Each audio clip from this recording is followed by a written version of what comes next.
सभी को परमेश्वर यीशु मसीह के नाम से सभी को जय मसीह की।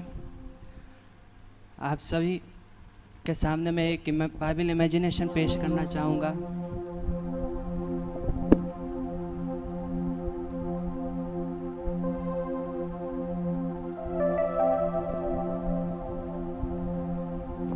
हम सब जानते हैं कि यीशु मसीह जब इस दुनिया में थे, जब अपनी सेवकाई के दौरान वो जब भी वचन देते थे तो दृष्टांतों में बात किया करते थे और मतलब आसान भाषा में आम लोगों की भाषा में बातचीत किया करते थे कि लोगों को जो शिक्षा है जो परमेश्वर दिया करता है वो अच्छे से इजीली समझ आ जाए। तो वैसे ही एक ऐसा ही एक बाइबल इमेजिनेशन में आपके सामने पेश करना चाहूँगा। एक ऐसी कोशिश आपके सामने मैं रखना चाहूँगा। शुरू करता हूँ। यार, कहीं भी कुछ नज़र नहीं आ रहा है, कोई तो उम्मीद की किरण होगी ना। हमेशा भी तो मैं यहाँ इसी जगह आता हूँ। यार भाई तू ही बता, मैं यहाँ नहीं आता क्या हमेशा? लेकिन आज कुछ नज़र नहीं आ रहा मुझे। सुबह होने वाली है, घर जाने का वक्त भी हो गया है। घर पर मैं वादा कर आया हूँ सबों से कि आज कुछ लेकर आऊँगा, लेकिन आज कुछ अभी तक नहीं मिला मुझे। अब घर पर क्या जवाब दूंगा मैं? 6 बजने पर आए हैं, घर पर सब लोग इंतज़ार कर रहे हैं मेरा। मैं क्या मुंह लेकर जाऊंगा? अब उन्हें क्या जवाब दूंगा मैं? ना, यह मैं नहीं होने दे सकता हूँ। जब तक मैं हूँ मैं ऐसा कभी नहीं होने दूंगा। तेरे से पहले मैं मरेगा, लेकिन तुझे मैं मरने नहीं देगा। तेरे लिए मैं सब कुछ सहने को तैयार हूँ। तेरे लिए अपनी जान तक देने को तैयार हूँ। मैं तेरे लिए मैं किसी भी हद तक जा सकता हूँ, यहाँ तक कि मैं अपने आप को भी कुर्बान कर सकता हूँ, लेकिन तुझे कभी कुछ नहीं होने दूंगा। मेरा ये वादा है, तेरे साथ कुछ भी नहीं होगा। अरे मैं उससे नहीं जानता, है कौन ये? सब झूठ है।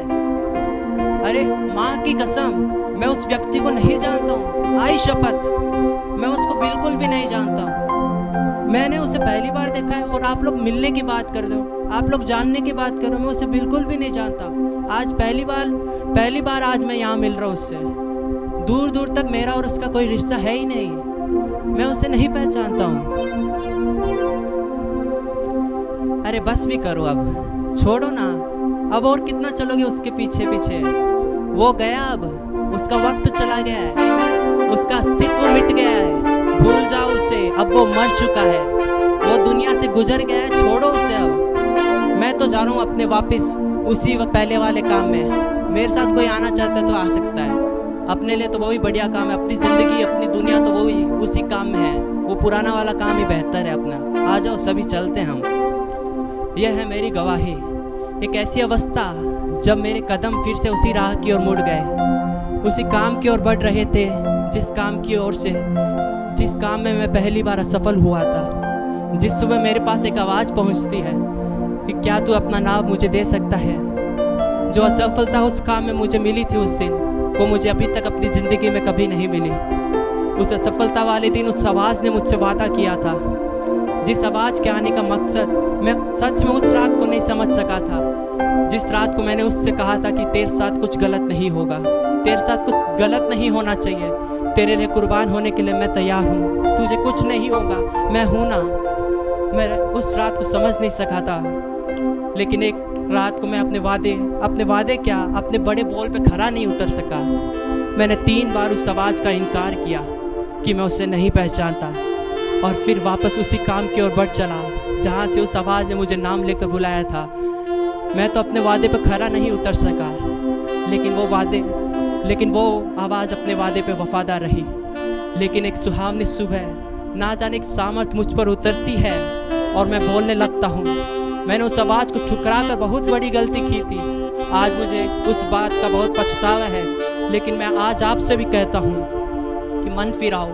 हमें हमारे पापों से माफ़ी वो देगा जिसने खुद को हमारे लिए कुर्बान कर दिया। और जानते हो उस दिन क्या होता है? 3,000 लोग उस आवाज़ को पहचान जाते हैं, जिस आवाज़ ने उस असफलता वाली रात को मुझसे कहा था कि मत डर, मैं तुझे मनुष्य को पकड़ने वाला बनाऊंगा, तू मेरा ही है। उस आवाज़ ने मुझसे उस रात कहा था, जी हाँ, आपने सही पहचाना मुझे। मैं ही वो पतरस हूँ, मैं ही वो पतरस, योना का पुत्र पतरस हूँ। मैं ही वो आवाज़ का इनकार करने वाला शख्स हूँ, जिसको उस आवाज़ अर्थात मेरे प्रभु यीशु ने कहा था, तू पतरस है, मैं इस पत्थर पर अपनी कलीसिया बनाऊंगा, अधोलोक के फाटक उस पर कभी प्रबल ना हो सकेंगे। हाँ, आज के पतरस हम हैं। हाँ, आज के पतरस हम हैं जिसको उस आवाज़ ने बुलाया है, आज के मनुष्य को पकड़ने वाला बनाया है, आज के मनुष्य का पकड़ने वाला ठहराया है। इसलिए आओ उस पतरस के साथ, मुझ पतरस के साथ ये जिम्मेदारी जो उस आवाज़ अर्थात मसीह क्रिस्त ने हमें सौंपी है, उसे बखूबी निभाएं और परमेश्वर के राज्य के लिए इस्तेमाल होते जाएं। सभी को जय मसीह के।